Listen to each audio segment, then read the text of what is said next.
Amid protests that have convulsed Belarus following Alexander Lukashenko's claims of an election landslide in August, the country's Catholics have played an outsized role despite making up less than a fifth of the population.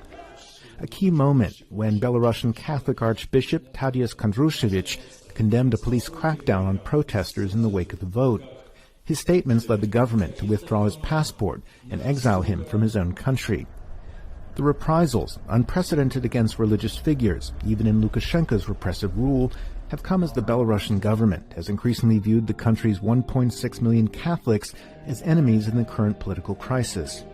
За ту невинную кровь, которая пролилась 9-10 числа, if we're silent about the innocent blood that was spilled after the election, then we'll all answer for it. The fact that I'm God's servant means I should be even clearer about my positions as a citizen of Belarus.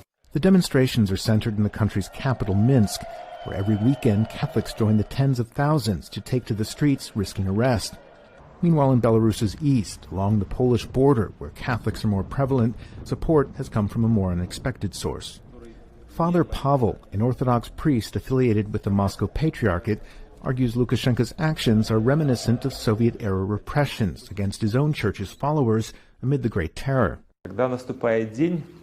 When the day comes, it's important to show your principles. As the Russian poet Alexander Lukashenko once said, things never become simpler, and our century is now testing us. Will you go out on the square when the time arrives?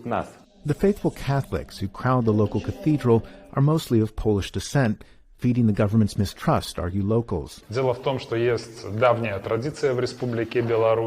We have a recent tradition in Belarus in which all political crises are blamed on Poland. It's a result of Lukashenko's deep phobia of Poland. Lukashenko hates Poland and he hates Warsaw. With Belarus's Catholic minority under suspicion, church leaders say they've reached out to the government for talks with little success. We see that dialogue with the authorities isn't working.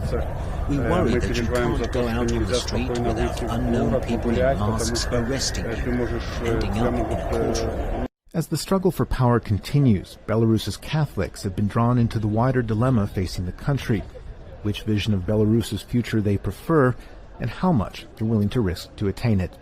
Charles Maynes for VOA News in Minsk and Grodno, Belarus.